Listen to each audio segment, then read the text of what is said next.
that engage in domestic shipping while maintaining a U.S. presence in international shipping. And this is what they're doing. Yeah. So people think your account's with the Treasury. It's not with the Treasury, guys. The Secretary of Education is going to be setting up something in the Federal Reserve and in the Federal Register to register the account so it becomes law. Well, actually, Boris, I don't think it was with the Treasury at one time. I think it is now because under what I've looked on Westlaw at, the alien property custodian used to be the Attorney General and Assistant Attorney General. Today, it is not. It's the Secretary of the Treasury. Okay, that's OFAC. Yeah. That's right? how they seized it. Here's the deal. The transportation is the one who releases the certificate to the Treasury to authorize the maintenance of the vessel. Okay. That's what I'm trying to say. Yeah, okay. Account could be with the Treasury. Awesome. But what does transportation mean? You ever looked at it? Just looked at the transportation legally. Give me a second. I'll go pull it, drop it in a group.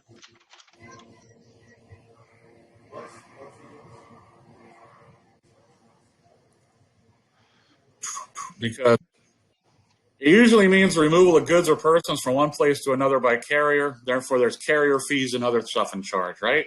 But it's also a species of punishment consisting in removing the criminal from his own country to another, usually a penal colony, there to remain in exile for a prescribed period.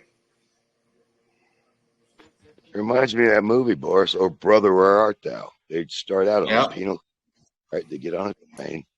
And right there it is. Where that wife says, lots of respectable people have been hit by trains. Judge Hadleyville got hit by a train. Everybody's been transported. Yeah. Yeah. We've all been transported into what? Debt prisons, debt hell, whatever you want to call it. So you have to kind of come forth, and then now what you're doing is you're getting rid of that quote. Because remember, you're in a driver's license. They look it up in a criminal database, right? There you go. There's it is. And the second definition does say that. It says criminal law. Type of punishment that sends the criminal out of the country to another place, usually a penal colony. Remember, okay, if you ever watched the movie Ever After with Drew Barrymore. Oh, no. There's a scene in that movie where she's going to pay the debt of the servant of the house, right? And the servants have been found guilty of their, therefore they're going to be sent to the Americas. That's transportation. He was in France, thus he's going to send over to the Americas. That's the penal colony. It's like Australia. Australia was England's penal colony. So what there is, but there's an account with the Secretary of Transportation that he'll establish in the public in the Federal Register, which and gives everybody public notice. Is this why? Service the vessel. Is this why they privatized the prisons? Probably. Now you're not under a public system; you're in a private system. Yeah, this is like moving into that corporation. You've been physically removed from. So you've been physically removed from one jurisdiction, your de jure natural jurisdiction, and put into a foreign jurisdiction as a debt slave or someone who has to work off an obligation, blah blah blah, because that's what they do with debts. Yeah. So your receipt, the birth certificate, is a receipt showing an acquisition of a property interest from the one from whom the holder of the receipt. Because the only one who can get it is your mom, your parents, or the court. Right? That's the only other parties that get that document. So therefore, that you holding a receipt showing property interest was taken. What is the Federal Reserve note?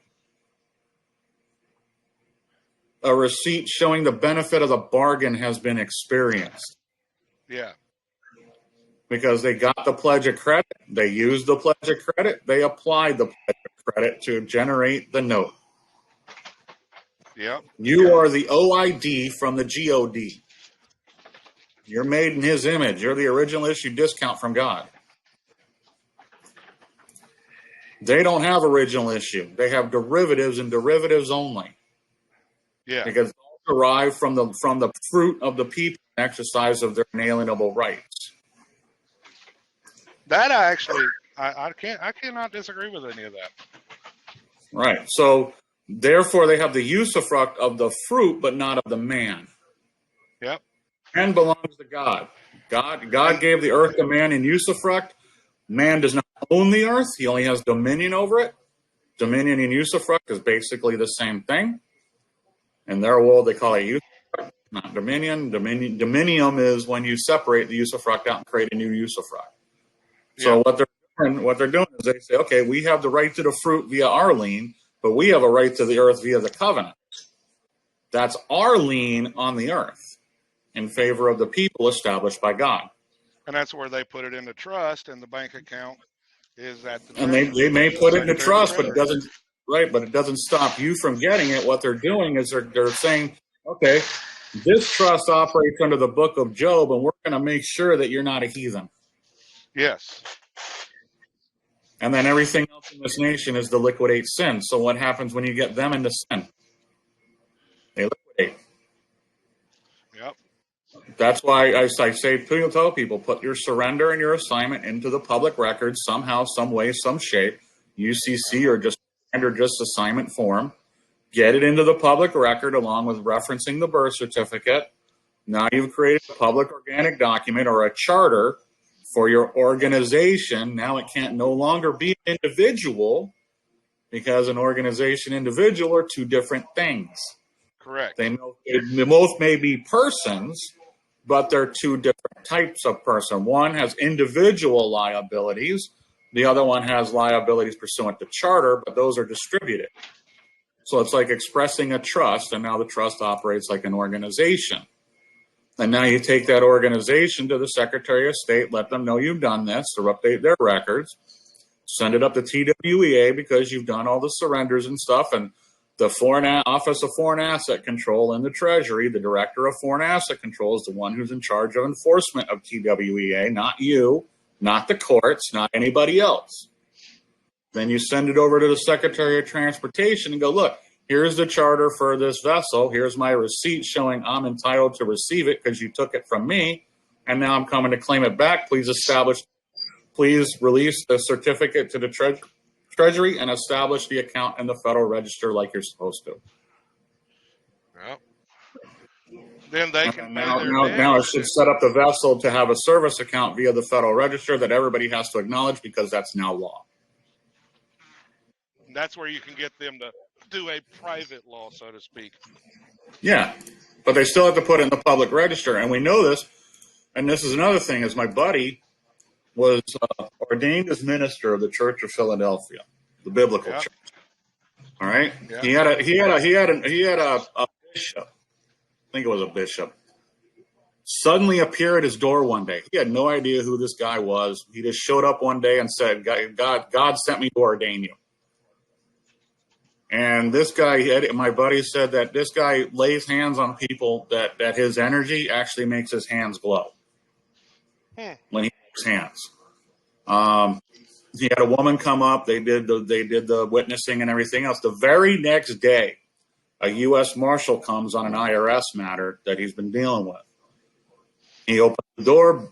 The bishop the bishop converses with the marshal, lets the marshal know what's going on, that he's been ordained and blah, blah, blah, all that stuff. And the marshal goes, oh, I have to go file this in the Federal Register. And which allowed him to go to the Queen's Bench to make the righteous claim on behalf of Christ that's causing a lot of this, that initiated the collapse of the old system. I know exactly when it happened. I know what happened. I don't know exactly what was in his documents, but I have some of the same ones that we've been using to establish our claims. But he sent it to the Pope. Trump delivered it for him. He sent it to the Crown. Trump delivered it. Yeah, all kinds of wonderful stuff. So Everything's been in public. Everything he's done, just nobody knows what's going on. But yeah, so he was immediately put in the Federal Register as an ordained minister, and now he gets pulled over, but they go, yeah, we know who you are and be on your way and stuff like that. Yeah, we know you're going through probate and you're almost done with it and stuff like that. He's been told things that just other people don't hear because of who he is. But we know that if you want them to consider your law, it has to end up in the Federal Register, or it will never be law. Then you'll have to bring it in privately and defend it privately all the time. So your goal is to get stuff for Federal Register, and this would be the way you do it, because this guy, the Secretary of Transportation, which is Pete Butt Plug, which sucks, but we're going to have to remove his butt plug so he can do his thing. So he's supposed to send a certificate to the Treasury along with establish an account. Here we go. Payments for such compensation. This is 56,309 of Title 46. Such compensation under advances on account hereof shall be deposited with the Treasury of the United States in a separate deposit fund. Payments from such compensation, almost payment for any valid claim on such vessel in accord with the provisions of Section 56,305 shall be made from such fund upon the certificate of the Secretary of Transportation. So when you go to 56,305, it tells you that if there's an encumbrance, the Secretary of Transportation deposits part of the compensation or compensation in a fund in the Treasury and publishes a notice of creation in the Federal Register. You haven't shown him the encumbrance, which is your rights and titles and interests in that property. Amounts deposited in the fund shall be available for compensation of the encumbrance existing at the time the vessel is requisitioned. Within 6 months after publication of such notice, a holder of an encumbrance may bring the civil action admiralty according to the principles of REM against the fund. So anybody coming to make claims against that vessel now has to bring a civil action in admiralty according to the principles of libel and REM against that fund, and has to service on the U.S. Attorney and the Secretary. And then they can proceed to distribute assets from that fund now. That's the rules. That's the instructions.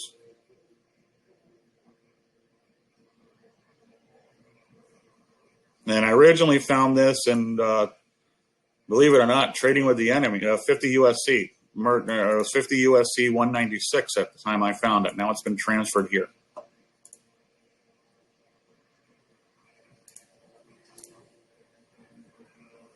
So that's what I'm thinking people have to go.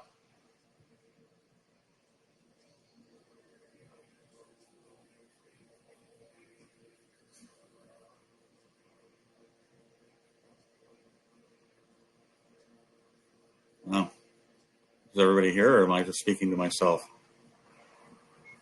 No, I'm here. I'm just getting the bills. Okay. Yeah. So there's your accounts. Thank you.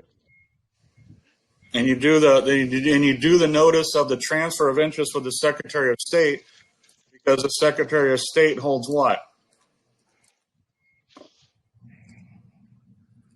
They're the registered agent for that estate, that trust. Well, remember, what is it? What is the Great Seal? Whole list of trust funds, remember? 31 USC 1321. You have something down here like a number 70 something. Estates of decedents. Once you transfer the interest, there is no more decedent. Because a decedent is one who has transferred their interest. A decedent would be one who has not. Oh, where's that at? 31 USC 1321 A73.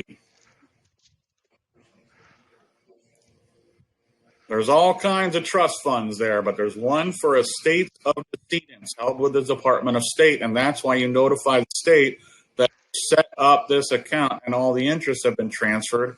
Now the de facto executor or de facto trustee of the property, you, the holder, the user, the one who hasn't transferred the interest that was purchased at birth, that was purchased of the event, because what is purchase? And the Now, you said purchase is 31 just it's just 31 USC 1321 1321. Okay, I'm putting that in the group. part so I can look it up later. A 73.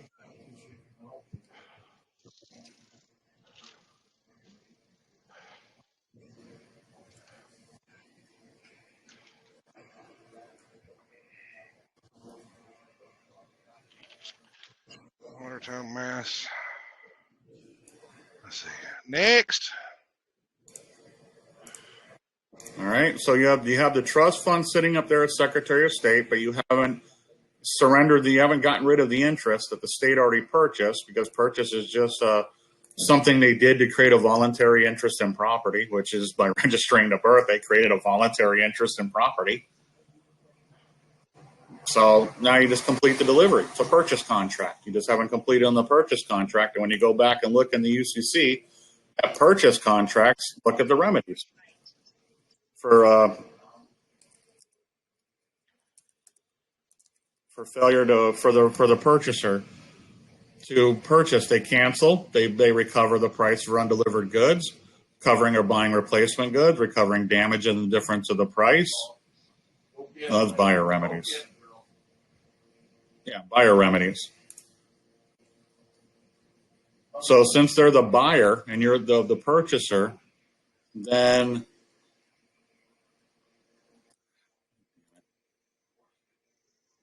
they can obtain specific performance for unique goods, such as purchasing a usufructuary interest that hasn't been delivered, because that's the purpose of the nation, is to protect that interest for future generations. And recovering damages based on current price, recovering damages for the difference in price, replacement goods, undelivered goods, or even cancel the contract. It's called repudiation. You didn't deliver it, so they're repudiating their duties to you because you didn't deliver it. Nobody's operating in fraud. They're operating under standard contract. They bought something at birth. They expected to receive it. They never got it. Therefore, whatever contract you think you have for protection by the state is canceled, because you're a withholding agent. You're withholding delivery. Nobody told you, but that doesn't mean it didn't happen. Because when you look at UCC for, was it transfers?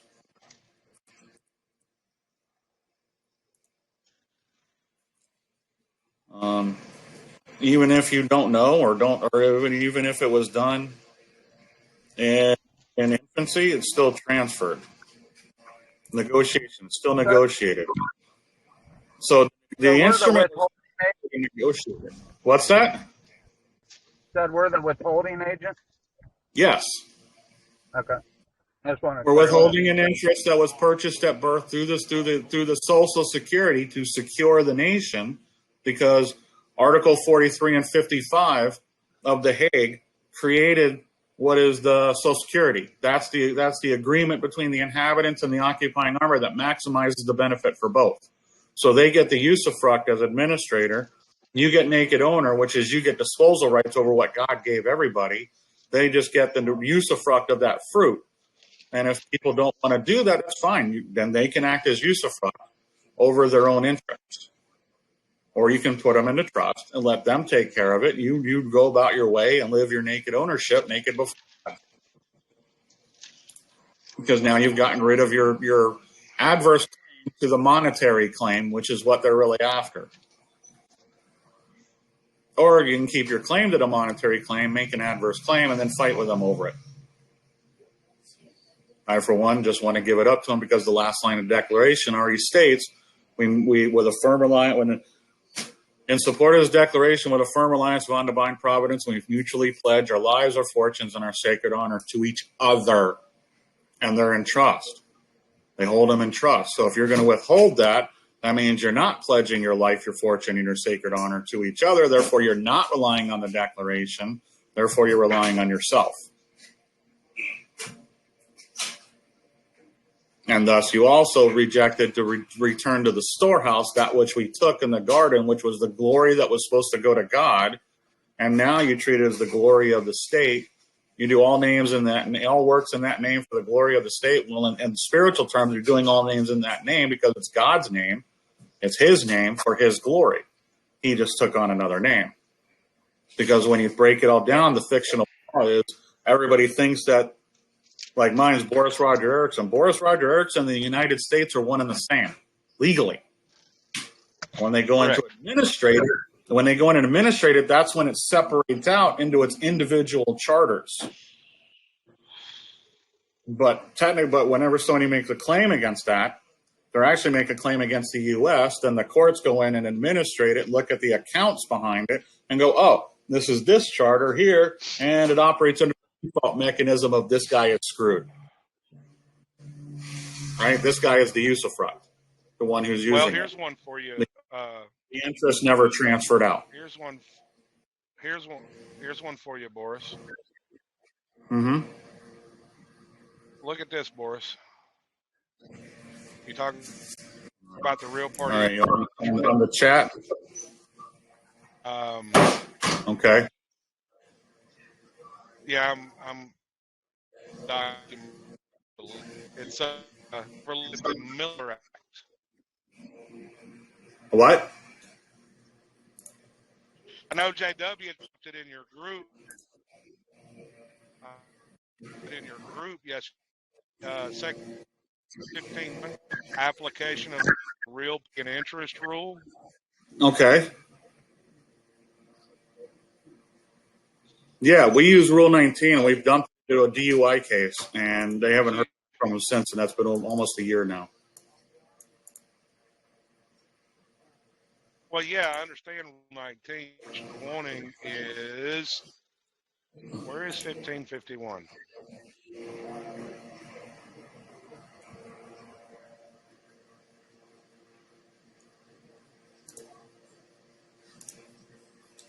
Oh, come on.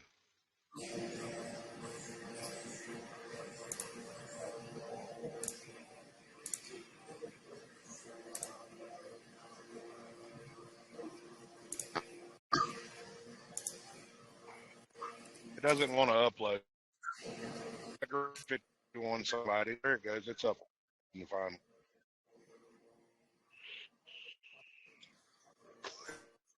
But two balls.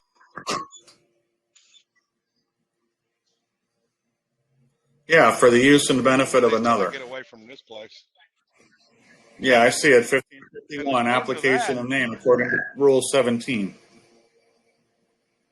And if you go search that term, the United States for the use and benefit of, there is over 600 cases out there where it would say something like for the use and benefit of Robertson Building Supply. And that is actually Yeah. And the reason why is because the U.S. is actually the real party and interest behind everything. Remember? All ownership is with the state. All means all. All ownership. So all duties of ownership are also with the state.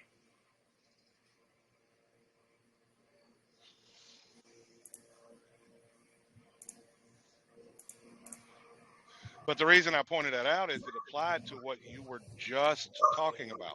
Yep. And then we have this, I posted the Rule 19 doc. We put, oh no, I can go in. Damn it.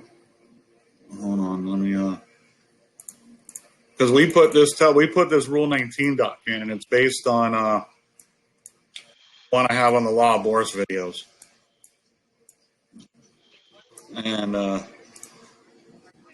like I said, we put that into a case. I sanitized it. At least I hope I did, except for the Connecticut statutes we use. Like I said, we put in a case, DUI case, 2 other charges with it.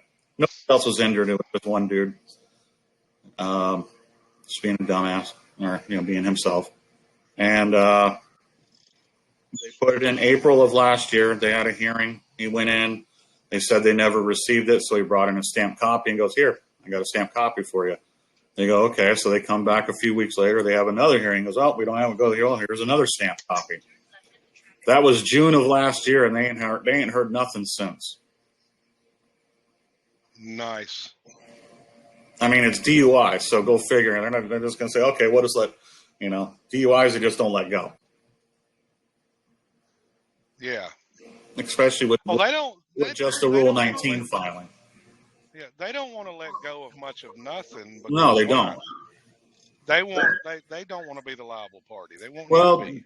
well, actually, they need these things to keep going because the central banks aren't buying them anymore. So get ready for it to be a lot worse. All right, so they need to create these debt instruments to create vessels to which they can launder their ill-gotten gains through it and jump it through generation, skip everything else to avoid the capital gains, blah blah blah, all that other crap. Because what they're doing is you're using your case to generate the initial bond that the investors then dump all their money into. And then they also and then they hold interest in the resulting mutual fund, which is then distributed upon the action being adjudicated.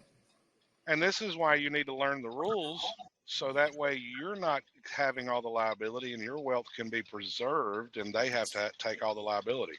Yeah, well, it's not your wealth; it's the nation's wealth. You made your nation's wealth one and the same. That's why you doing that name, you would have to sue in the name of the United States for the benefit of someone else. Well, I'm talking about when I say your wealth, I'm talking about you obey the Bible and say you go eat by the sweat of your brow. You go work and make money to feed yourself, and all the rest of the necessaries and everything else goes to them. Yeah, it's about they registered it, they recorded it, they got the from the Social Security for it. They bore the responsibility. Okay, they bore those names. They didn't. The bore is not defined in the act. Bore is just standard definition, so that means they take responsibility for it. They did. They bought it. They're Pee Wee Cole. End of story. Unless they can provide evidence that they've been registering people as surety and converting them over and this and that and all that other good shit, or that, or there's an alternative agreement. Yeah, or there's an agreement in place that rebuts Pee Wee Cole. They don't have to rebut me. I'm nothing. They have to rebut the Supreme Court. That's already decided on the issue. Pee Wee Cole. United States versus United States versus Pee Wee Cole, Pee Wee Cole versus United States. One of the two. 1950s case. United States came in and took control of a coal mine during the war, and then left them with a bunch of bills. And Pee Wee Cole said, "Fuck that! You guys took possession and operated control. Those bills are yours now." And the Supreme Court said, "Damn right they are. You took possession and operated control, just like the birth event." The crucial fact remains that the state of birth in the United States took control of the birth event to secure the Social Security funds in the name of the state through the hospital who registered it for the state, so it could secure those funds. And in absence of any other agreement, that means that the United States and the state of birth are the proprietors of the resulting entity that was registered, and they have the duties and liability. They have the benefits and liabilities thereof. Let's see, in 19. How is that spelled? P-E-W-E-E. P-E-W-E. Okay. Yeah, I just call it Pee Wee Cole because it's just easier to remember. And then you have, so they have to rebut the Supreme Court on that one, and they have to rebut in any state court. They have to rebut Howlett versus Rose or Rose versus Howlett. I forget which way it's ordered. But that one says that any federal law has to be enforced in the states according to the normal modes of procedure. Come on, dude! You got your trailer stuck out in the way.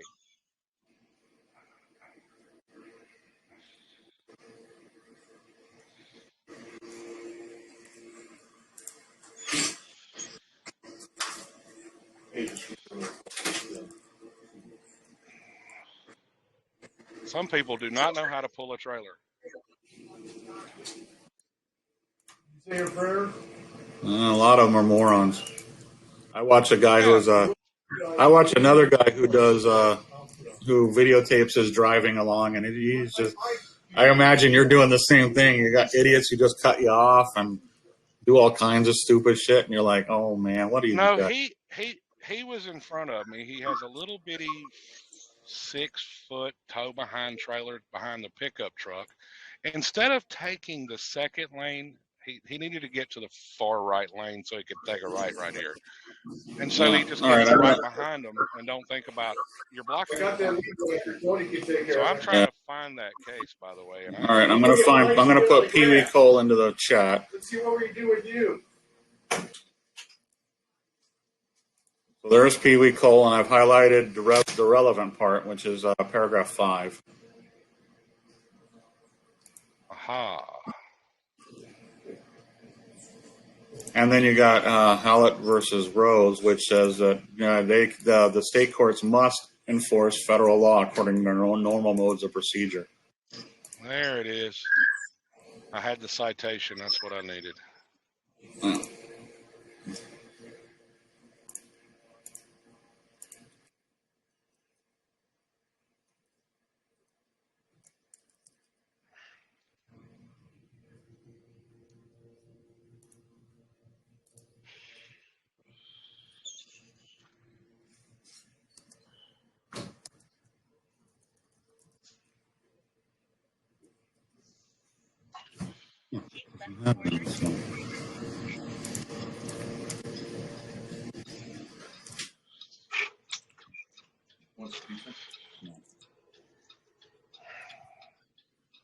And then I'll put Hallett versus Rose into the chat.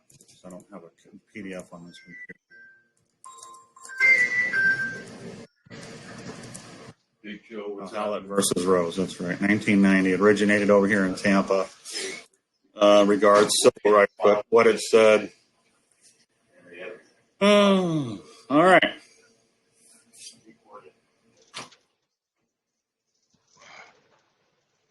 Hallett versus Rose. Amy E. Hallett. No, that's a docket. I don't need that. Here, I'll post the link here.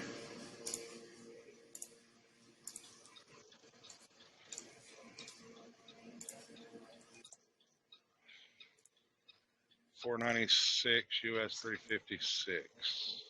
Yeah. So right here, under the Supremacy Clause, the state courts have a concurrent duty to enforce federal law according to their regular modes of procedure. Such a court may not deny a federal right when the parties in controversy are properly before it in absence of a valid excuse. An excuse that is inconsistent with or violates federal law is not a valid excuse. The Supremacy Clause forbids state courts to disassociate themselves from federal law because of a disagreement with its content or refusal to recognize the superior authority of its source. A valid excuse may exist when a state court refuses jurisdiction because of a neutral state rule of judicial administration, unless that rule is preempted by federal law. So basically, when you do your surrenders and everything else, you have a federal right that's created by operation of law for acquittance and discharge from further obligation in the matter before the court. And if the court is claiming jurisdiction, then the parties in controversy are properly before it, and therefore they can't deny it. They can't not do it because they don't like the superior authority. I can actually see this under that you could do this on any case if there Any was case. no claimant. It Any doesn't case. matter if they say it was a crime or not. If there is Yeah, no any- actual injured party that comes forward, you could do this on any case because they say a lot Correct. of things are crimes that are under the common law that there was never an injured party. Correct. And because there's no injured party, there's no capital event that they're basically suing for the usufruct at that point. Since they're making a claim to property that really doesn't belong to them, the interest in the event, because that didn't really belong to them, that was yours the whole way. You had the rights to it. Your parents, if they assigned it through the ultrasound, through the applications at the hospital, everything else, the most interest of a mother or father the child is a usufruct, which means the best interest they can ever assign, even if it was all interest in assignment, is a usufruct. Because that's all they Usufruct is just of the child. another word for a trust. Yeah. It's like And I said, what's the role of government? To secure your rights and interests. What did they do? They put it Right. all in trust. Right. And what they have, and then you have in your child custody cases and your child support cases, what you have is the state comes in as parents parentis to protect the interests of the child, so it acts as naked owner, and each parent is a usufruct over that child. So each parent has a concurrent duty to service the interests of the child as usufructory, and then what they do is they go into the marriage and go, okay, now which one of those parents is going to be the ultimate usufruct and absolve the other parent and indemnify the other parent from the claim. And that's what they're doing. I actually found, so far I've confirmed this in 8 states, when you pay for the marriage license, you're actually doing an investment into a trust fund. Okay. Instead of doing a divorce case, do an in rem action as an investor in that trust fund, and now you can bring all the parties into the case. Right, and now what you and the trustees. Right, and what we've done is if you understand that both parties are the usufructory of that child, the product of the union of two people. I don't care if it's a marriage or just a one night stand; it's irrelevant. Yep. The act of copulation, the intercourse, naturally produces a fruit called a child or a boy or a girl, whatever your preference is.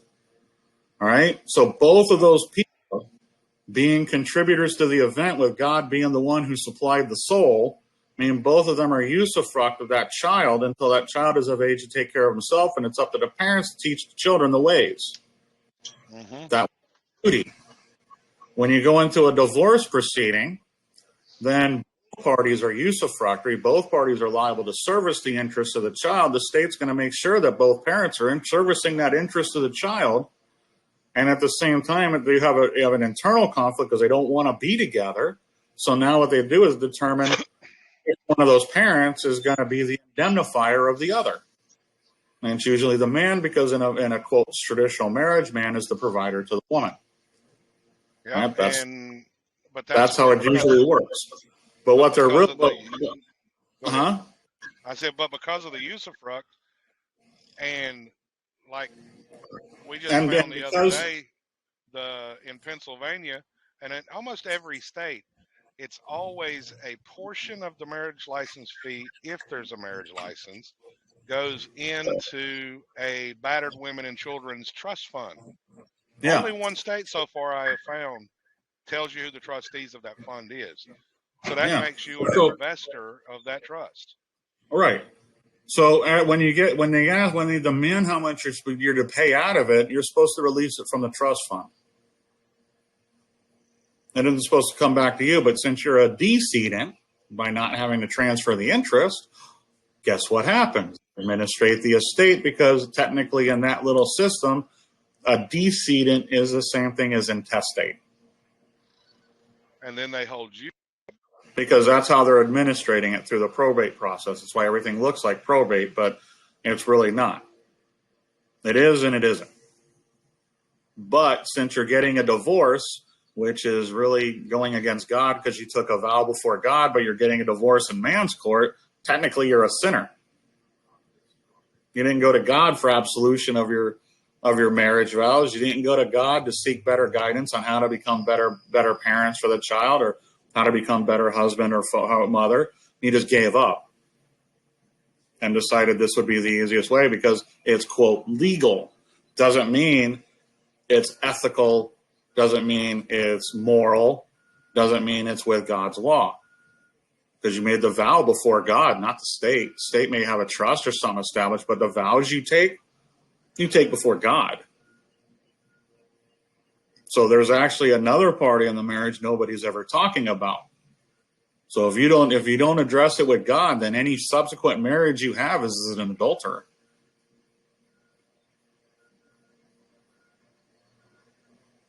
State doesn't absolve you of those duties.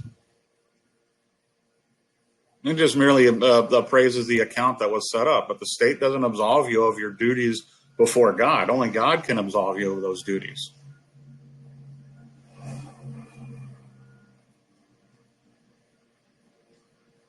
Well, people really need to look at it right now. If you want to settle your child claims and everything, just surrender the usufruct to the other parent.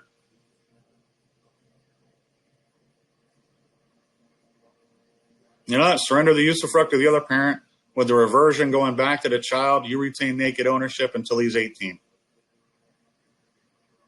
And then everything reverts back to the child upon his age of majority. Now he can set up his own account, his own way.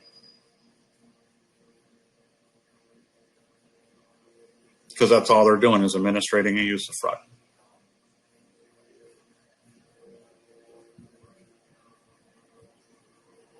But anyway, that's what I have to share today, guys.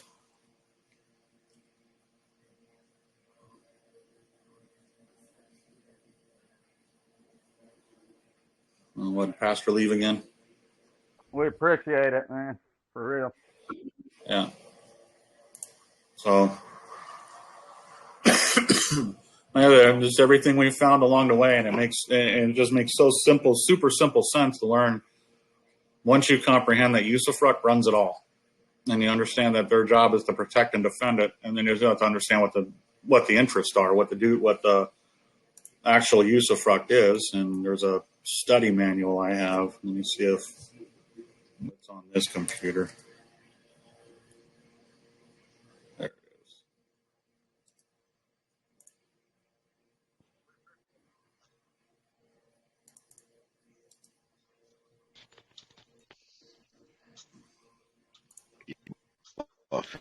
Fifth deed to yield up, assign, to grant, All right. to surrender. What was that, JW? A Black's Law Fifth we put in the chat for the definition of proceed. There you go. That's the Yield study up. guide we found off Harvard Law, but it's actually a Philippines document. We found it on Harvard Law. What was the name of that document? It's the usufruct study guide. I just posted in chat. Okay. Well, let's And see here. And the first 2 pages are really all that's really good. All you really need to see, because the rest of it is just expanding on it. But it's those first 2 or 3 pages that really has all the meat of the information. And then you can look up the Book of Gaius, which I know is not on this computer. Well, you said you found it at Harvard. I was just wondering if it was going to be in Westlaw, and it's not something. No, we found it in a study guide section. Somehow it showed up in a search one day, and we down. Oh, wow, this is from Harvard, and I went, oh crap, they do know about this stuff. Well, let's see here. And I don't know if it's called the Usufruct Study Guide. That's what I called it. Okay. Because it just starts at like page 561 or something, or whatever it came from. Well, there's one that's interesting. Title 5562. There's one that's interesting. This is 79 Amger International Law 689. It says title and use and usufruct, an ancient distinction. Let's see if I can access that.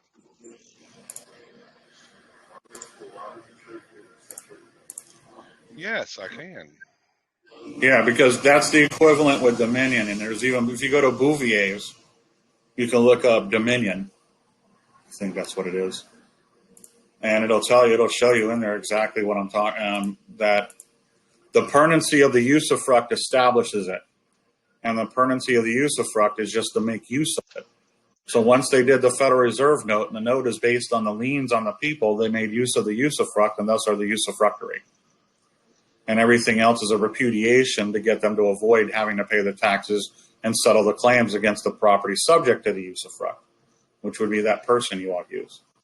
That's why you do your surrenders, make them public, put them into the public record, go to the Secretary of State, go to Foreign Asset Control, take it over to transportation, and let them know everything. And then you go from there. Really, you could write up in articles of unincorporated organization or whatever, make it the all caps name, put all the parts in it, and make it a business and surrender it to them, right? Something along You don't those even have lines. to do that. You just have to write it down on a sheet of paper and get it filed. You don't have to call it anything. I mean, I called mine depositional affidavit just because, that's what I could thought of at the time. But the reality, you can just write it down in just a paper. Here, I accept this. I'm accepting this name. I'm adopting this person as my own. This name under the names and arms clause, which is the Second Amendment, which means I'm taking on the mantle of the settler and testator. And as the settler and testator, this is my will. And this interest goes, and the usufruct goes to the state of birth. The United States gets the reversion. I'm going to retain the naked ownership so I can dispose of this vessel and everything.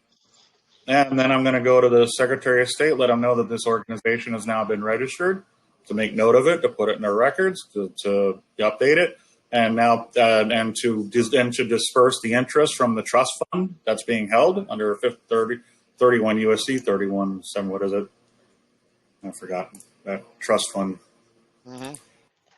So I just shared 2 documents I found for a moment: usufruct and taxation, and then title, use, and usufruct, an ancient distinction too oft forgot.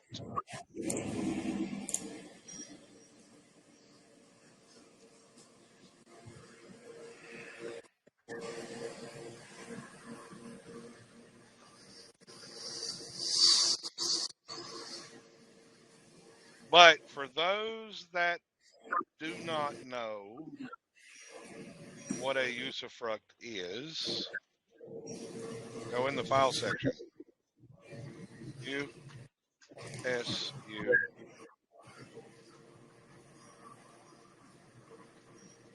Okay, where I thought I put it in the group. I guess I didn't. So if I didn't, then let's go here and grab it.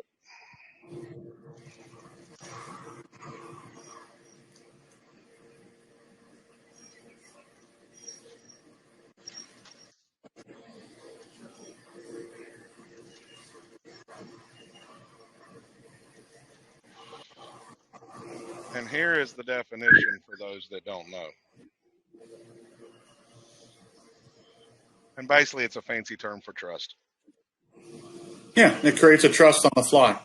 It actually creates what I call the split equity, a trust, and that an owner actually has rights over the other beneficiary, the usufructuary, to force performance of the usufructuary before they get the benefits of the benefits they're entitled to.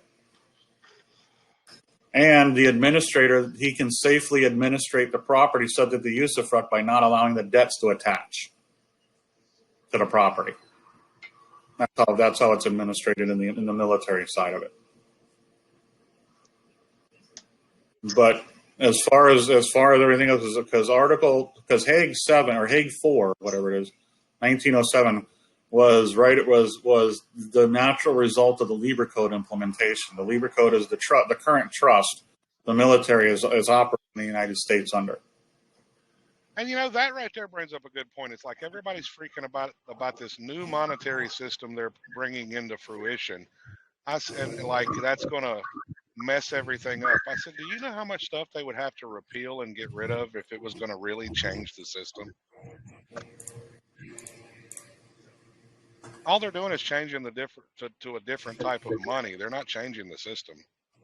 Yeah. So we'll see. We'll see how everything works out. Because right now the banks have to collapse, the corporations have to go bankrupt because what is it? We know that BlackRock is insolvent, by the way, because its investors can't even get their money out. But it keeps buying up everything. It was designed to do that. It was designed to suck in all those assets that are going to be deposited in the Treasury when it goes bankrupt. When it goes in for liquidation, all the assets will go to the Treasury. All the securities and shit that were issued will go right back to the banks for as worthless as they are, and they'll be drowning in their own paper. Yep. And then you'll have your nation back, because you can't have a nation unless you have a firm money supply. Now you have your military, you have your monetary system. Now the nation can come out of bankruptcy and regain its, quote, sovereignty and be its own force in commerce again.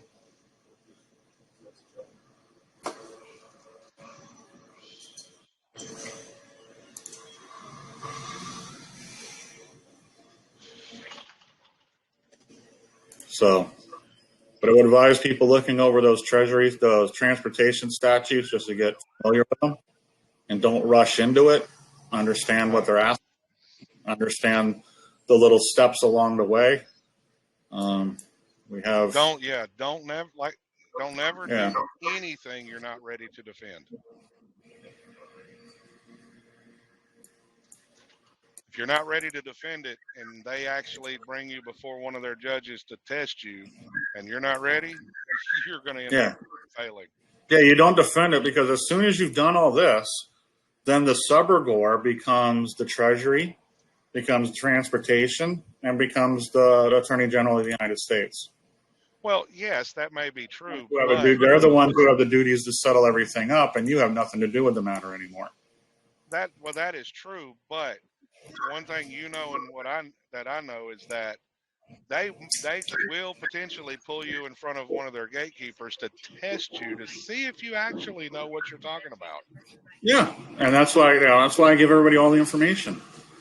I give them everything, man. I give you all everything I've ever written on it.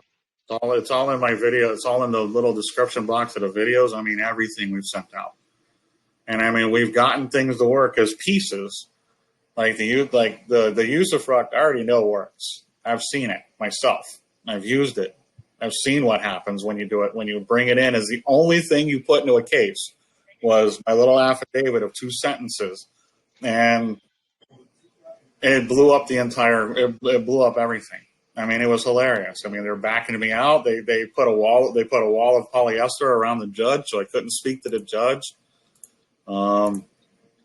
Said I would tell him he's excused. She wouldn't even talk directly to me. Just tell him he's excused. So lets me know that was right. You know, Jim's UCC filing that he did. They got rid of the mortgage because an attorney found it in the record. Jim didn't do anything. The attorney brought it in. We have Lex in his territorial jurisdiction that's done quite a few little interesting stuff, and we're just putting it all together now. But it all centers around the usufruct and the core premise of the nation through that Jefferson letter to Madison. I mean, it's right there. They don't want the usufruct to be eaten up for future generations. That's why Jefferson actually wanted a debt clause in the Constitution that every 19 years the debt would reset, and the people who caused the debt out of the first night would be liable for the 19 years of debt that was created. But it wouldn't bind the next generation to it. So their usufruct wouldn't be eaten by the current generation, and then they have to go back and now be debt servants to the one before it. Which is now what's going on is they keep bringing that debt to the next generation, making the next generation servants to the debt that came before it. That's the intent of the nation. It's not supposed to be that way. Do you think the reason they're starting to let this information we teach out there is they're hoping enough people actually change their mindset and start figuring out the rules so that way maybe we come out of this okay? You know, I have no idea because all I know is when I was doing usufruct, there was nothing on the internet about it. Nothing. Not anything. And then all of a sudden one day my buddy comes up. One of my buddies from England goes, "Hey man, look what I found." And then another guy, "Look what I found." Then look what I found. Look what I found. Look what I found. All of a sudden, the floodgates opened on it. Well, not only and that, they haven't stopped. But not only that, go look at how many times they have in the past tried to restrict people from learning this stuff, right? From doing anything. And it's like more and more, it's like they're just sitting back quietly. Well, I think they have to.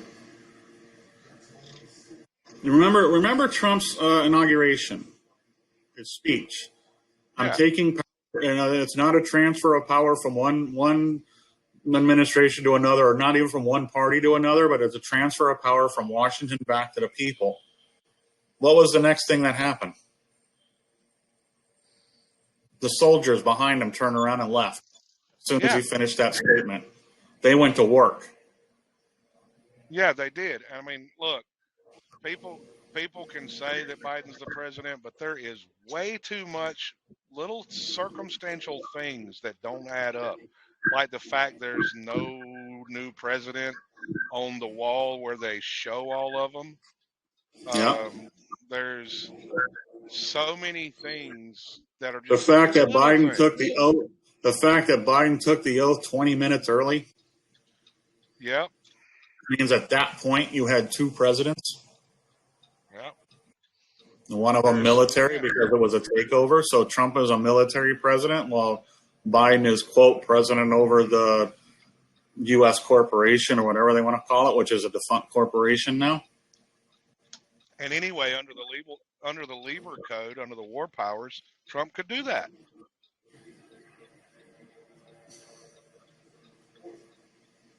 Yeah, I mean, everything. It's just little things here and there. The fact, there's pictures of Biden when he's scratching his and stuff that there's a mask over it. So is it even really Biden elsewhere? It's just like that thing posing as Zelensky everywhere in all these countries. That ain't Zelensky. How do you know it's Zelensky? How do you know it's not his double? Zelensky is in hiding if he's going to all those other countries while Russia's pounding the shit out of Ukraine. He's in hiding. He's lost that war. That war is over. Russia's in there taking out all their air defenses. It's coming to an end this June. I think it's going to be over. They're going to go in there and they're going to finally scrub out the biolabs. They're going to go in there and get rid of the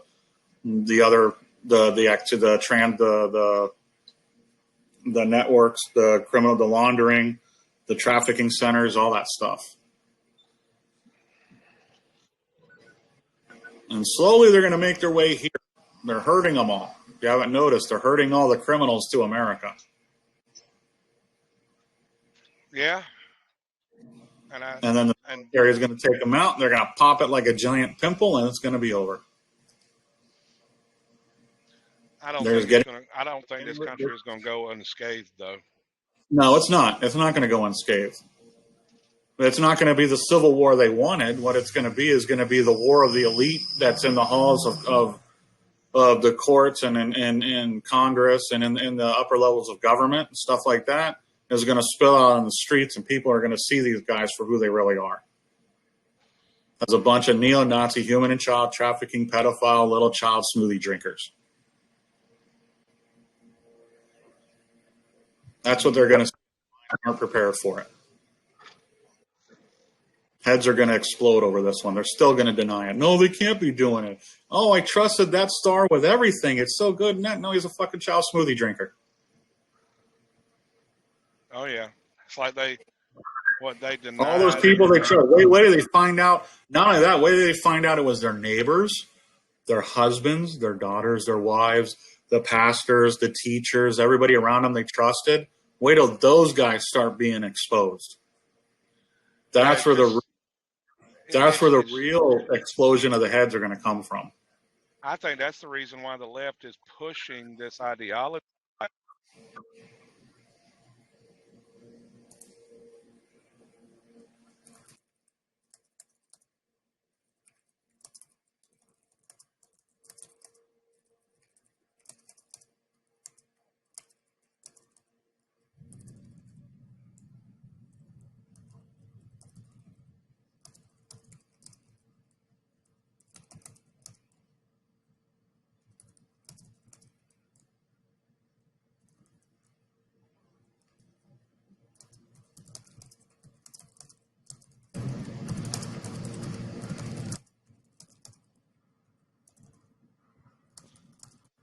Now, what I was trying to say is this is why I believe that the left is pushing all of this ideology with transgender and everything else because they're trying to change the system.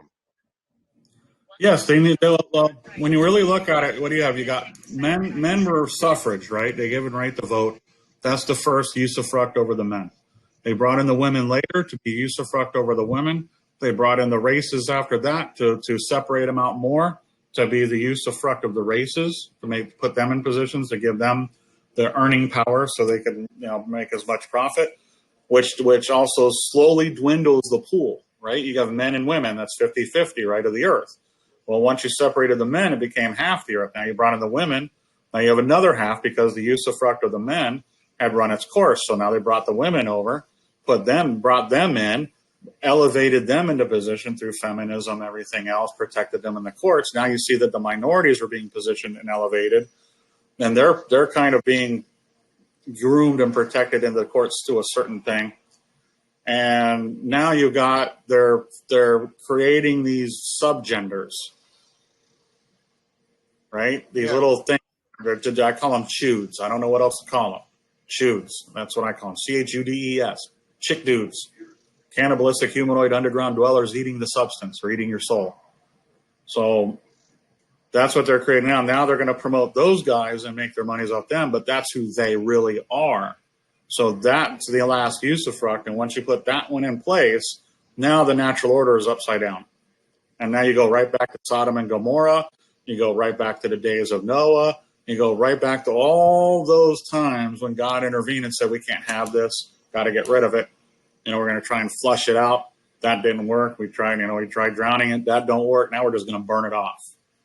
And it's going to be the light of truth of what's really going on. It's going to filter through the people's minds and hearts. And either they're going to grow and expand and accept the light, or they're going to go insane trying to fight it. I think they're definitely going insane because the Bible talks about that God would give them a spirit of delusion because they refuse to accept the truth. And what do we see? We see these people really becoming delusional.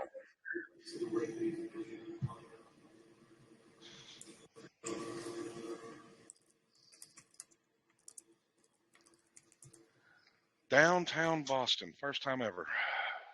Yeah, so that's how we approach things, and it's kind of a little complicated at first to get it all under you because it's a philosophy behind it. It's not like a process like everybody else talks.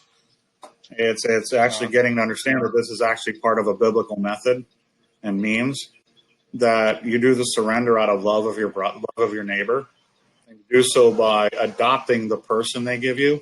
You're not accepting it, you're adopting it. So you're not becoming it, but you're using it for its purpose, a tool, like a hammer.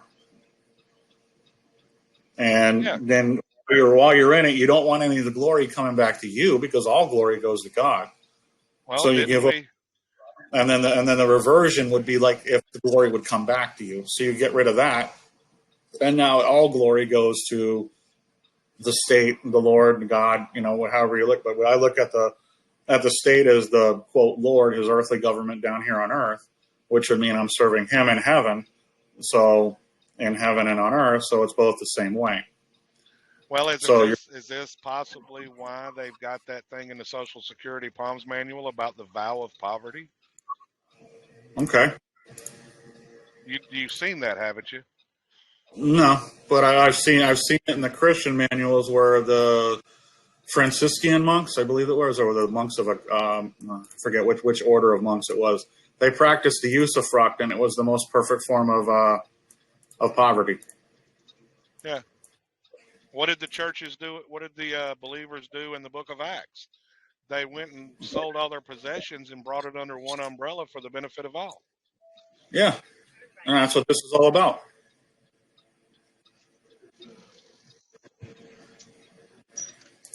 But now it does take some knowledge once you do this to learn how to operate things effectively. Yeah, and that's where your communication skills come in when you're talking to these people. Because first time I did it, I got a call back from I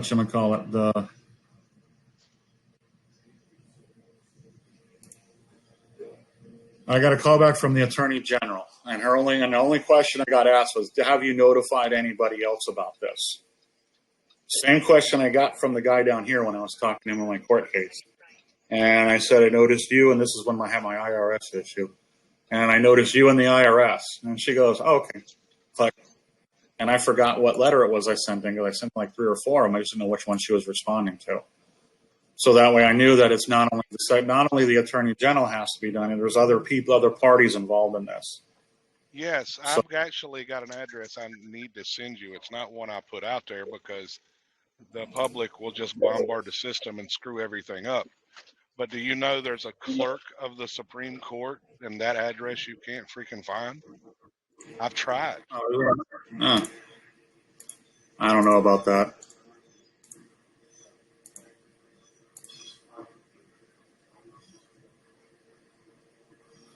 So that's what we've been looking at. I just haven't. This is the first time I've actually put it all out. My buddies are going to be a little mad, but I forgot it last time we had a conversation because we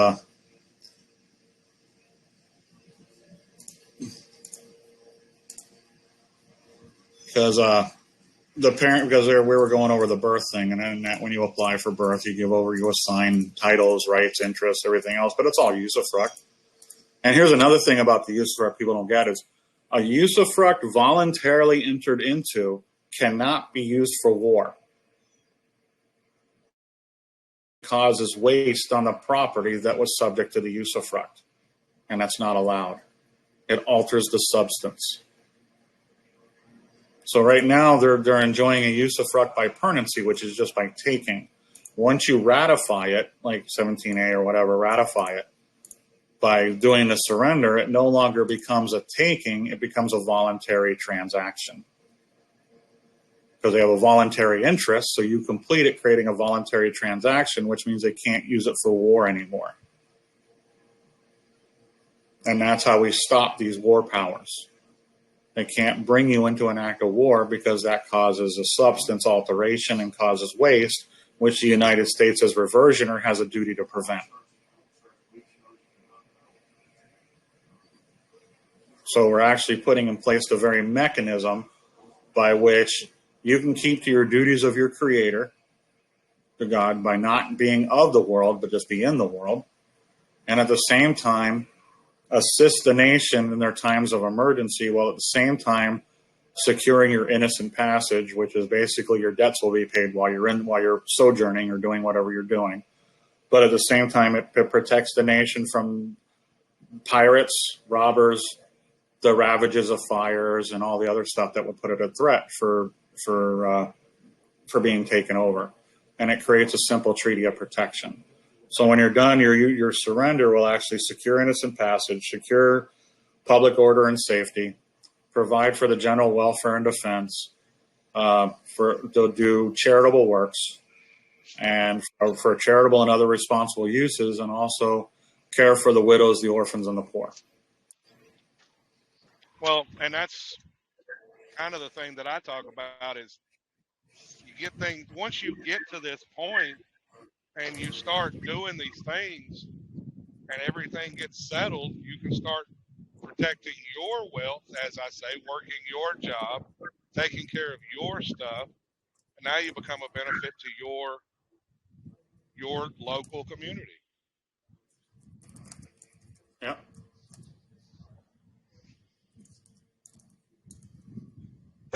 Instead of being selfish and greedy and not caring about your neighbor.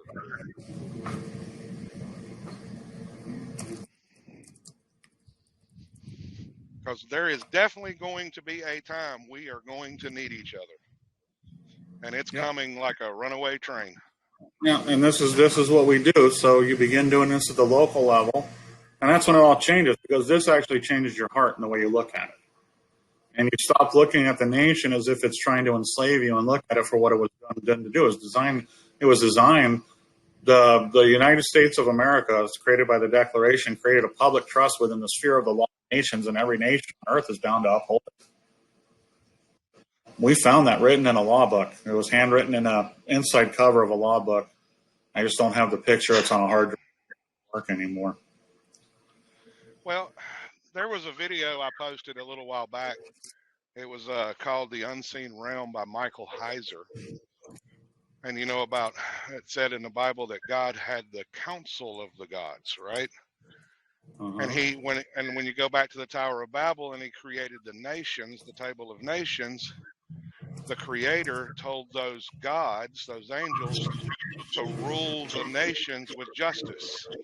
Yes. Well, they did not do that. They did the opposite and rebelled. Yes. through Jesus Christ, he's taken all the nations back. Yes. This lines up with everything you keep saying.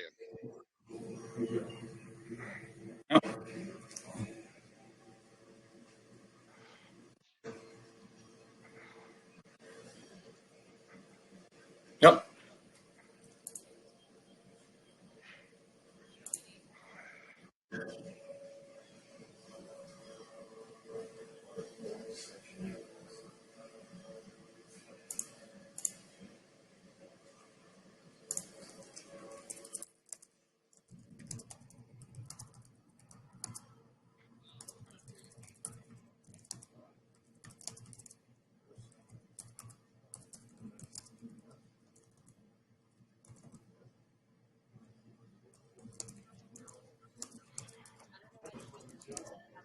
Well, hello, Kamala. I ain't seen you in a while. How you doing, loco?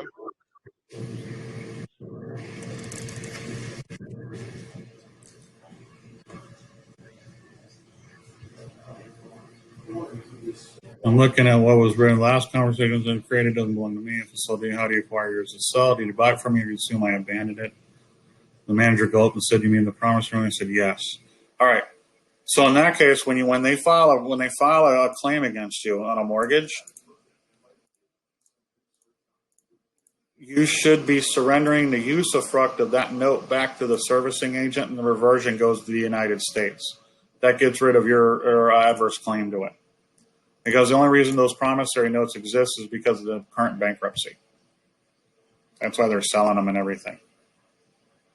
So they're operating in bankruptcy, which means they have to sell that. Well, they have to use that note. So give them the usufruct of the note, reversion over to the U.S., and now they can't come after you for it because they're the usufructuary. If they don't want it, they can take whatever that note's face value is, the principal, plus the profits they would have made, and give it back to the United States. Because that's where it's going to go. And then you release your naked ownership over the note to the United States, and now they're indebted to the United States, not you. Especially if they sold it to Freddie. So Because this not to cut you off. When it comes to those buy here, pay here, right? And they give you all these contracts. It technically would work with that, right? Or any of yeah, we had a guy. We had a contracts. guy. Yeah, we had a guy who went into a used car dealership one time, and I talked him through this. And what he did is he signed the promissory note, all offers accepted for honor, pursuant to 40 Stat 411, and then on behalf of the United States, and without recourse. And he signed those, and they accepted them, and he didn't pay his car for like a month or two. And they called him up and said, "Hey, we didn't get a payment from you." He goes, "Go back and look at the contract." So they look at the contract. He goes, "I don't understand what this means." He goes, "I'm not a legal advisor. I can't give legal advice. Go speak to your agent." So they go speak to the registered agent. Registered agent comes back, goes, "We don't understand it." He goes, "I can't give legal advice. You need to seek competent legal counsel." So the third one calls back, and he goes, "Well, have you read 40 Stat 411? And he was like, "No." He goes, "Well, I suggest you go read it. I'll sit right here." And the dude read it, and he goes, "Oh, you'll have your title. You'll have the title in 60 days." Okay, yeah. That sounds I'm about to do this with a buyer pay here contract then. Yeah. Because they can't tell you have the rescind. No, don't ever rescind the contract, because then you lose the property. Right, exactly. Give over the note. Who cares about their violations of law? All that other stuff. It's a note because when you give them back that note with an empty endorsement, they are holding due course for that note, so they can go ahead and come and collect for you on that note. Right. Or and then what you do is even if you don't sign it or endorse it, like I say, as long as you have in the public record who the usufruct is while you're using that name, there's still no worries about it. You're still not the individual who issued it. It's a organization that issued it, of whom the United States services. It's a service provider now, and the bank is the usufructuary because that's what they are. It's just the people the guys on the other end of the phone. They're not going to understand this, because they wouldn't be working at a bank. Another reason why I tell you, if y'all start understanding how banking works, you'd realize you have all the money you know what to do with. I mean, technically, their violations of the law means they're usufructuary of the law. The license they have to practice law and make profit means they're usufruct of the law. So every time they come up with a claim against you, they're trying to make profit in the law. So give them the usufruct of this of your adverse claim, whatever incident you're in, and then assign the reversions. Now it can't come back to you as a taxable event, because if you're the grantor of an estate or the owner of the user of it, and you haven't assigned the interests, then they're still going to use the usufruct, but the reversion remains, because under that name you have an equitable reversion. And the only way to get rid of it is to surrender the usufruct of that equity to the party to create the legal reversionary interest you can then separate out. And then you shed that reversion, and now under the tax codes, it's like 26 USC 641, I think it is. There's two different codes in the IRS that deals with reversion. If you want, you can type 26 USD reversion into Google, and you'll find both of them. And if the grantor of an estate, you being the grantor of a mortgage, owns 5% or more of the value, which you do on reversion, 100, then the entirety of it is taxable. But if you shed that reversion, then it's not taxable. And we have the court case for that. It's Commissioner versus the State of Fields, I think it is. You have to shed the reversion at or before death, or else the entire estate becomes taxable on death for whatever value that note is. And since everything is basically accounted for in death, as if you had died, and if the reversions are still there, that's why they still come after you for the taxes.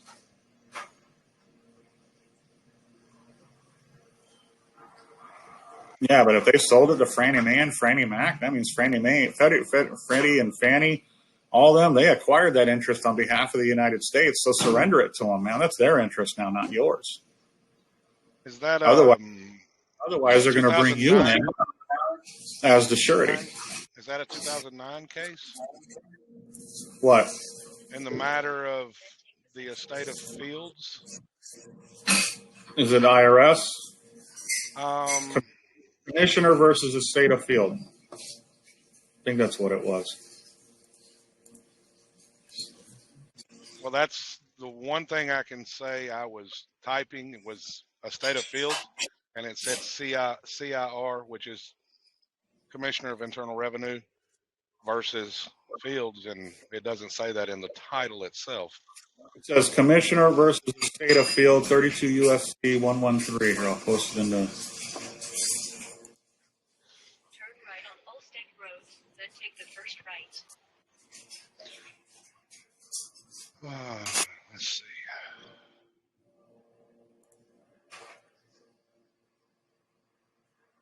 All right, you're confused, Wolverine, because you're trying to mix two concepts.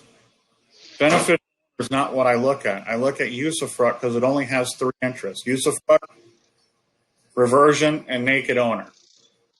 So all three of those interests right there are beneficial owners of that person, because they all have three interests. So you get rid of it unless you want to be the sole owner.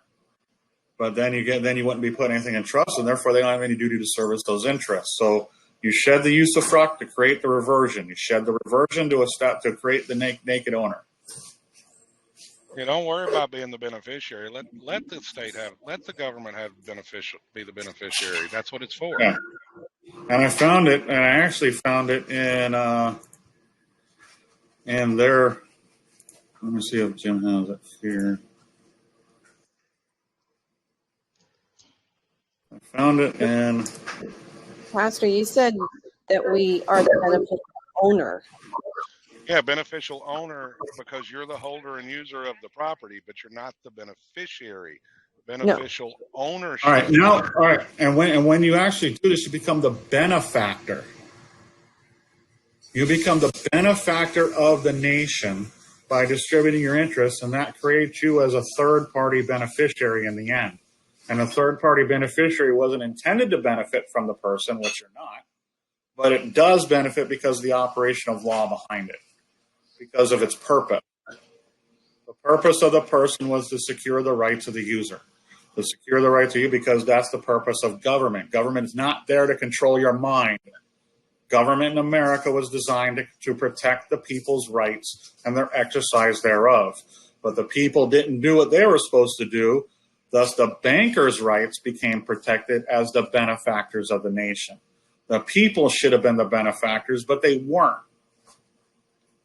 They decided they wanted all for themselves. They didn't finish the duty. They didn't understand what was created. They didn't comprehend it. But you're saying that we need to give over our usufructory rights to the government? You're giving usufructory rights while you use that person to the state of birth, so it can administer, so it can pay the bills and do all the things it's supposed to do, like a good guardian, like a good servicing agent. And then the reversion goes to the storehouse, which is the treasury. Yeah. That turns you into the benefactor who funded the government that now has an obligation to protect your rights. Yeah. And now they all have duties. So if you surrender, and I don't know what you mean by they. I'm not sure what you mean by they, Julie. Government. Oh, well, that's so broad, it's unbelievable. Like, okay, so if you're in a traffic incident, right, and they pull you up after you do this, they shouldn't even touch you, because now they're suing themselves. So how can you be the creditor of the nation? Everybody talks about, well, I'm the creditor. How can you be the creditor if you're the one getting in the way and not letting them have it? Yeah. Now they don't have to go to the bankers and create securities and go to the bankers to get the funding to support the nation, right?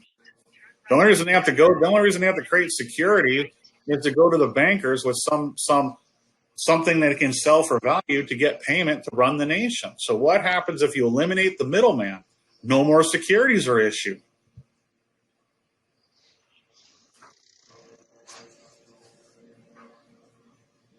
It's that simple. Because they're securing the sin and liquidating the sin. If you're not acting in sin, but acting in righteousness, doing all works in his name for his glory, for the love of your brothers as if they're your neighbor, fulfill the law.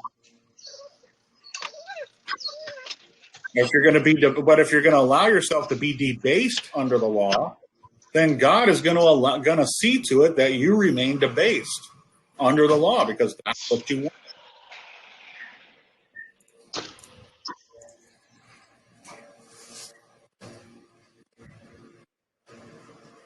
Let me what was I looking up before?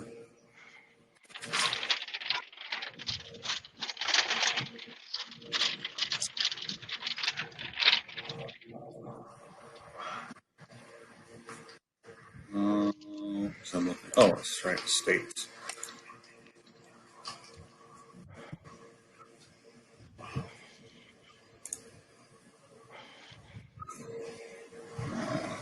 Applebee's or Olive Garden? Olive Garden. All right, well, there's the commissioner versus the state of field right there, where it tells you if you haven't surrendered the reversion at or before death, the entire state becomes a taxable upon death. All right, now we got, let's see if I can find the other one.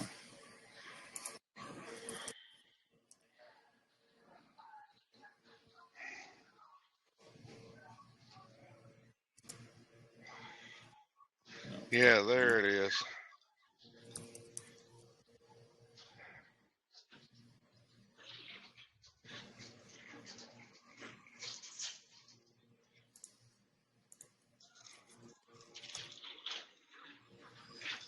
What is son?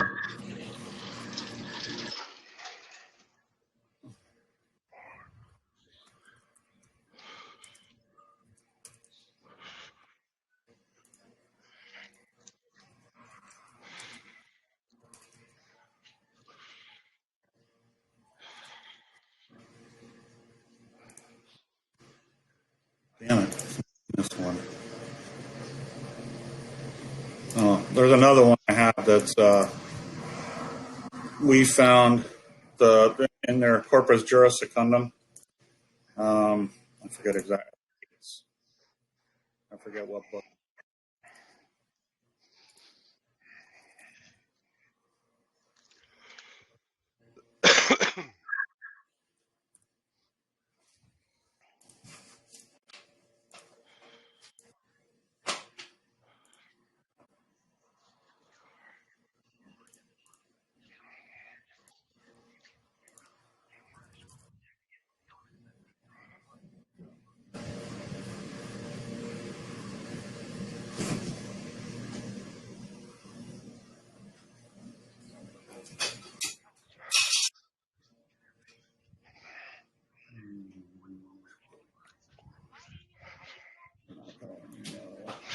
Dawn said Applebee's. If my wife was with me, she would want wonton tacos. Olive Garden's too salty. Last time I ate there, everything was like overloaded with salt. Yeah, but see, I have this problem. I freaking love pasta, and I really shouldn't eat it. No, it's very bad. Unless you're gonna have their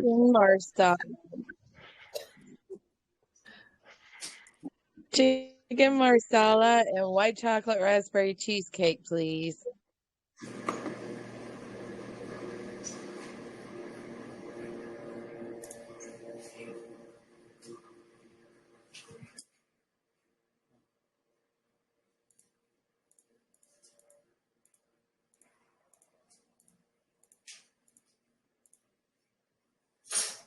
Pastor, did you get my email? Did I do what? Did you get my email? You've probably been on the road and not been able to check it. Did you just send it? It was a little bit earlier, but it was today. Let's see.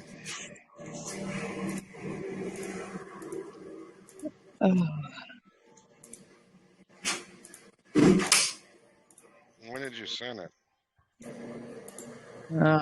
It's not going to be under one of the emails that your you know. Your letter. Your letter. Yeah. Yeah. I actually did respond. Well, it was a student loan. Yeah. No, because there's. Okay, I see the letter. You're going to have trouble with those guys. Yeah, that's all they're doing right now. They're not doing monthly payment statements. Yeah, that's gonna be a problem if they won't give you a freaking statement and everything. Well, because of the pause, they haven't done statements for like 3 years, I guess. No.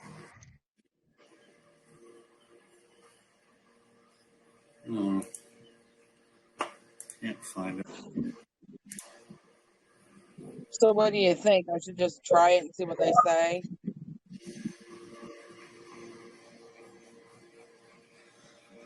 All right. Remember, when you're doing the surrenders, you're no longer the one who has to defend it. Someone else subrogated those rights now.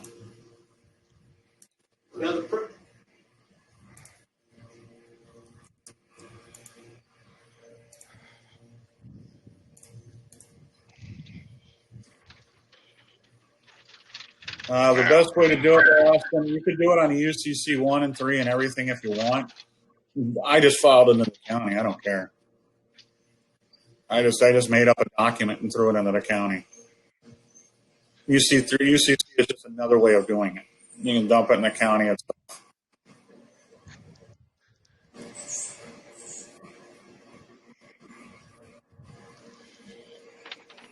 But no matter which way you look at it, you've got to get it into that county. You got to get in the county record because that is the public record. Then you pull out a certified copy, and now you have self-authenticating evidence. Yep. And if you want to make it stronger, once you get it recorded, you get a certified true copy and go get that certified true copy authenticated with the Secretary of State. Oh no, you do it even better. Since you're putting a notary on your document, you go get the notary authenticated, then you put it in the county, and then you pull out a certified copy. Now you have an apostilled copy in the county record, and it's over.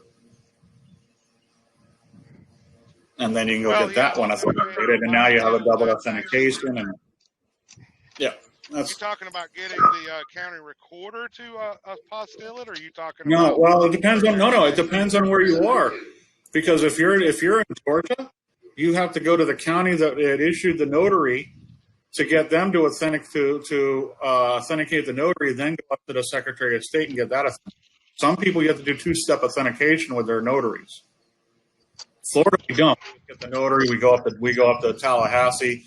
They shove an apostille on it, staple it together, give it back to you. But Atlanta, Georgia, you actually have to go into the clerk of the county that the notary was licensed in, get them to certify that the notary is good, and then take that up to the Secretary of State and get that done. Julie said, would you be interested in sharing what you filed? I am pretty sure that lawofboris.com has that document, don't it? Yeah. Well, not mine. It has what Jim's UCC. Mine is a little different.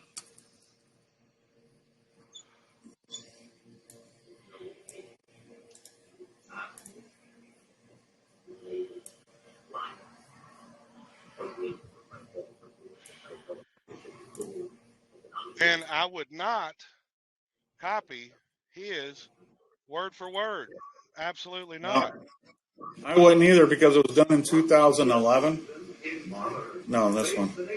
This was done in like 2011 or something. And since then, we've learned some things. But what I did do is I marked it all up so people could see what I'm looking at. So you're creating a trust on the fly when you do this.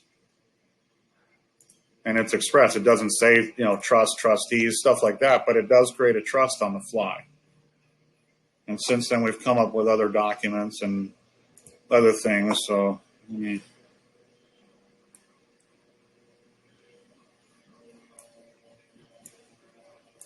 don't know where it is now. There was stuff we posted in their Finding the Trim Tab group. There's like 6 or 7 little white page documents we have. I just don't know where they are. They're somewhere in here.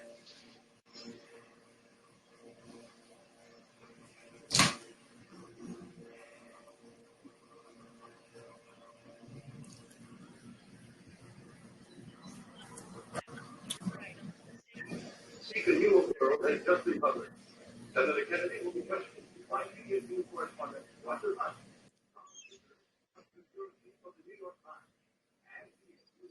Let me see.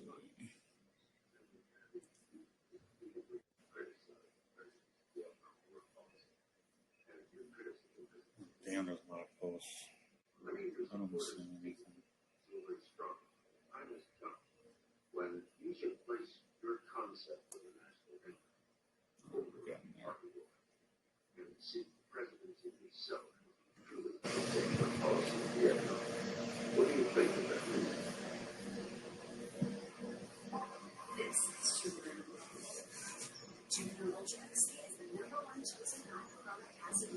Found that stuff tomorrow.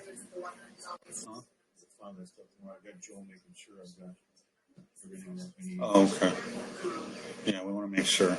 Because I wasn't sure if we put in each deed that's certified in there or not.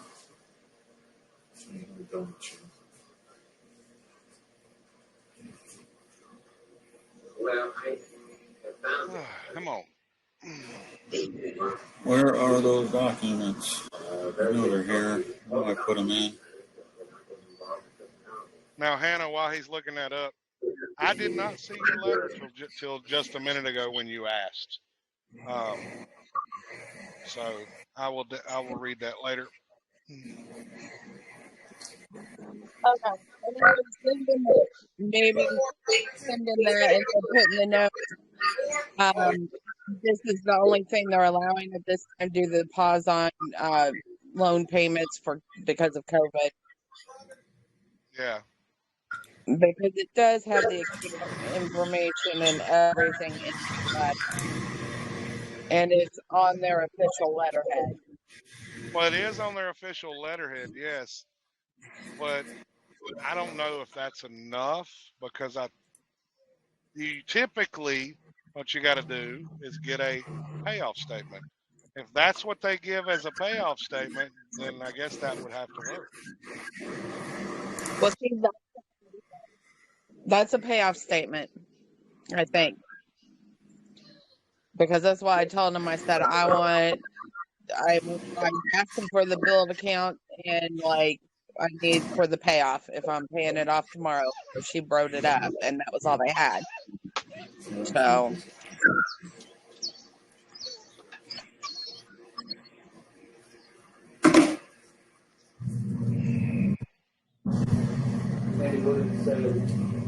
As goes the SBC, so goes the. All right. Also, for mortgages and stuff, right? Are they starting the cases in federal court or in state court?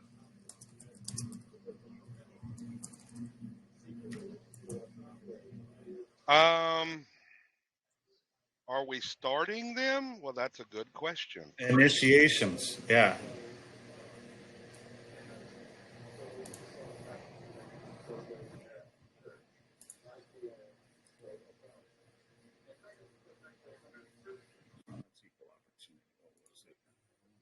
Now, Julie asked a good question. Since I was born abroad, so I surrender my certificate of naturalization. I think the principles are the same. All right. The certificate of naturalization is just a charter they gave you to operate in this nation. So you just it'd be setting up a charter for that one. So that's basically what you're doing. I think it's still the same because did they give you a social? Yes, they did. Who owns the name? Only man or woman can get those two. Yep. What was it?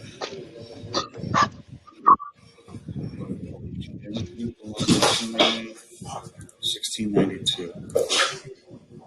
I mean, the principles of law do not change just because of the process. The principles are always the same. Okay. The reason I asked is because under 15 USC 1692I, any debt collector brings a legal action on a debt against any consumer shall, in the case of an action to enforce an interest in real property securing the consumer's obligation, bring such action only in a judicial district or similar entity in which some real property is located. When you're really at it, the real property ain't located in a judicial district because the judicial district are United States courts. They're territorial. Because the reality of all this was they were supposed to keep their business practices onto U.S. lands, not come out into the states. So when you're in a mortgage, you're not buying the land. What you're buying is basically the zip code and the description, which is a homestead in U.S. territory that's separate from the land. So your mortgage is actually an insurance to keep the land in your possession. So in order for them to kick you off of it being the man or woman using it, they have to initiate the action in federal court because that's the district the land belongs in, the address and the property description they're using. So once it gets in there, you can dismiss it for lack of jurisdiction because you're not in the territory.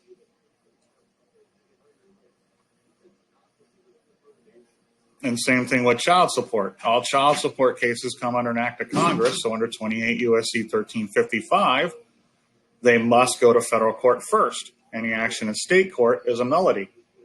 And the premise behind that is coram non.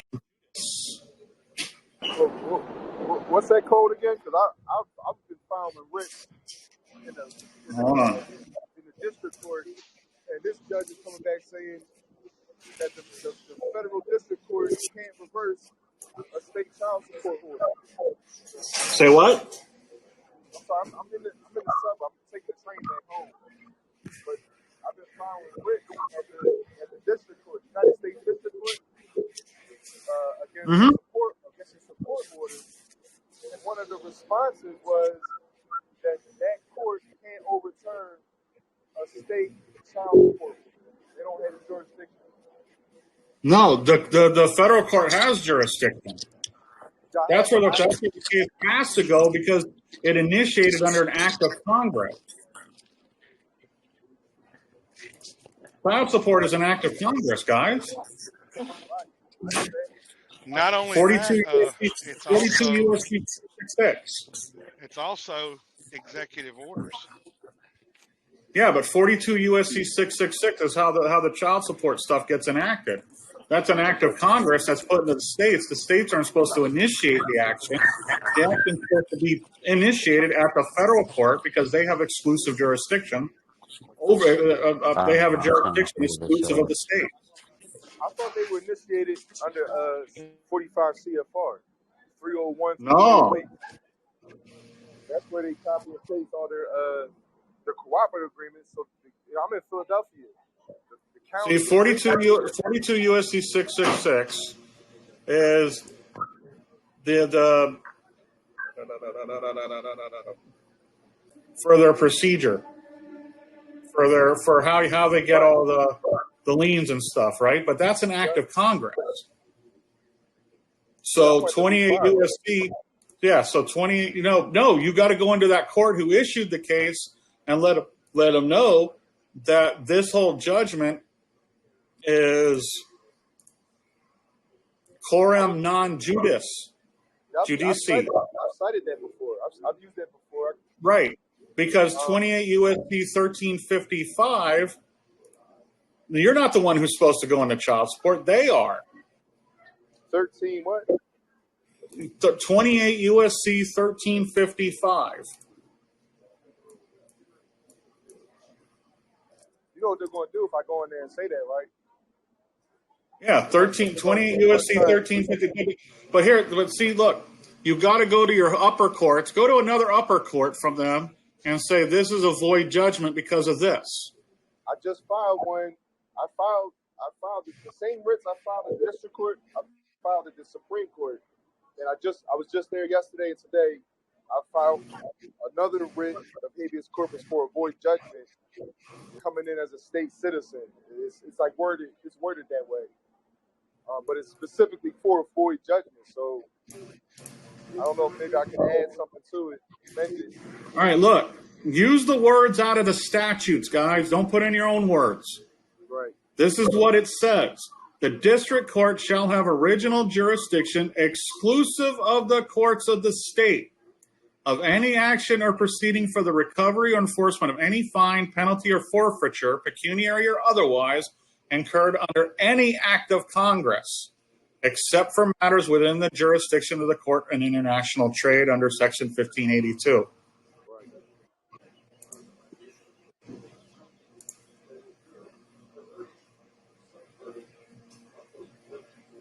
Okay? That's where you got to go. So if they're going down in these state courts, they don't have jurisdiction to initiate a cause.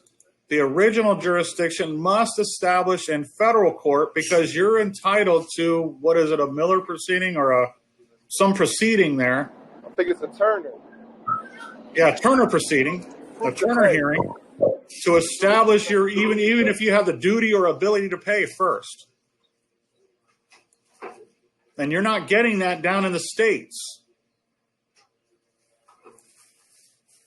Okay, it's a denial process for them to initiate a case in a state court when the district courts have original jurisdiction exclusive of the states, so you can be guaranteed due process of having your Turner hearing.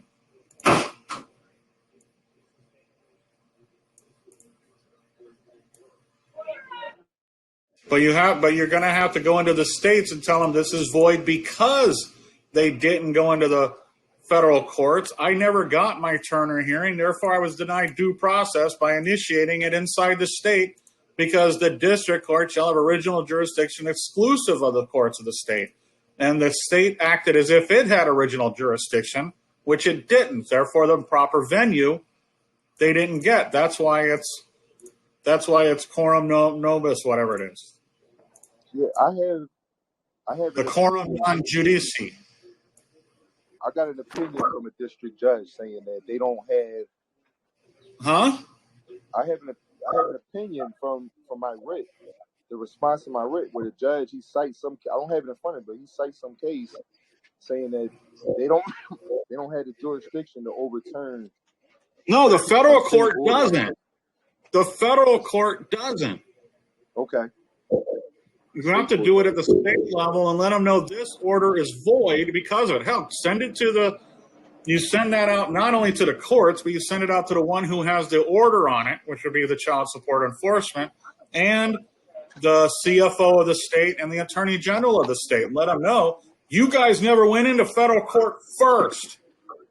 You never secured the proper jurisdiction from this. This is now just a legalized jack. This is a legalized theft. It's not even legal. It's an unlawful theft of my property because you didn't follow the proper procedure. I just dropped. If they're going to implement if they're going to get funds from the federal government for putting in a contractual thingamajigger or whatever they're doing, they'd better follow the damn rules. Well, they're getting funds from the government wrong. They're getting paid for the government for doing something wrong. I just dropped a zip file in the group. That's specifically is the 14 executive orders that revolve around child support. Yeah, they're supposed to. There's a certain procedure. The states are just for enforcement of the federal judgment, because technically, when international debt collectors come in, they should be going into D.C. with their claim, getting the judgment, taking it down to the local court, registering it, and then bringing it into the state courts for enforcement. That's what they're supposed to be doing.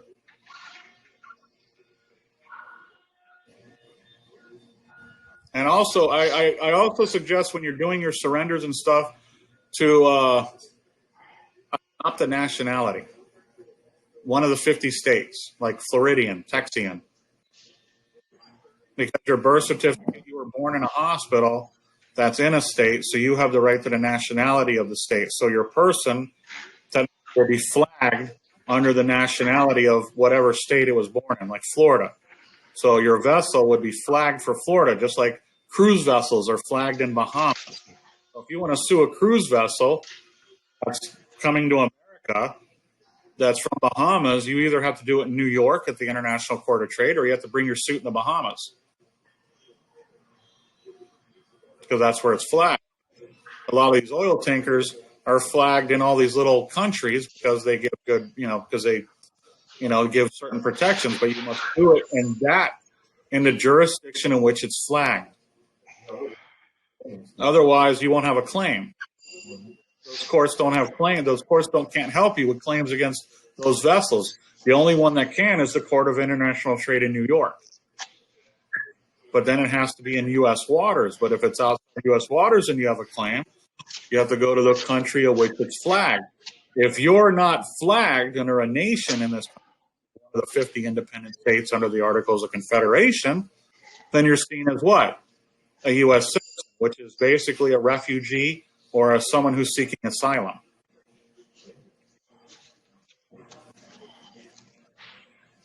They haven't declared a nationality. So a certificate of nationality means what? You have the right to select the state to be a national of. Because the United States is not a nation. The collective of nations.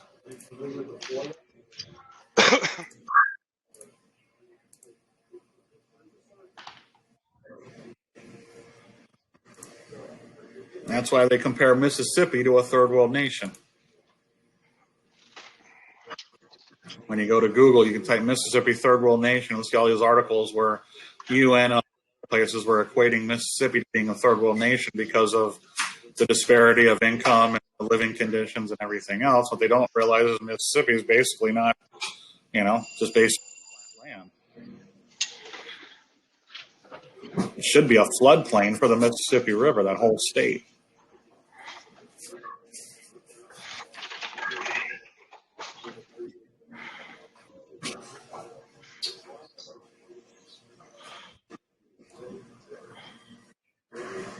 So.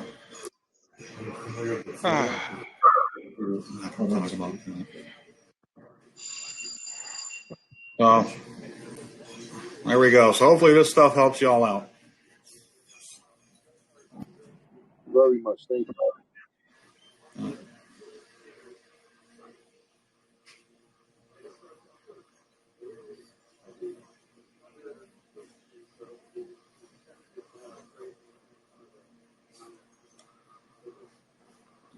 All right, guys. Pastor, I'm going to get out of here. Thank you for inviting me. You here? Do what now? I'm going to get out of here, dude. So if there's no questions or anything, I'm going to get out of here. And like I said, I hope this helps you. And could you send a copy of the recording when you're done? I think it's great. So, Boris, thank you for coming in. Yeah, can you just send a copy when you're done? Yes, I will. To it or whatever, however this works. I'm going to end this thing temporarily because for some reason, no matter what I do, I have trouble hearing any of you. I've done a soft reset on the network, close the app, reopen it. It's just lagging too bad for me. Yeah. So well, that's what happens when you're on the road in Boston.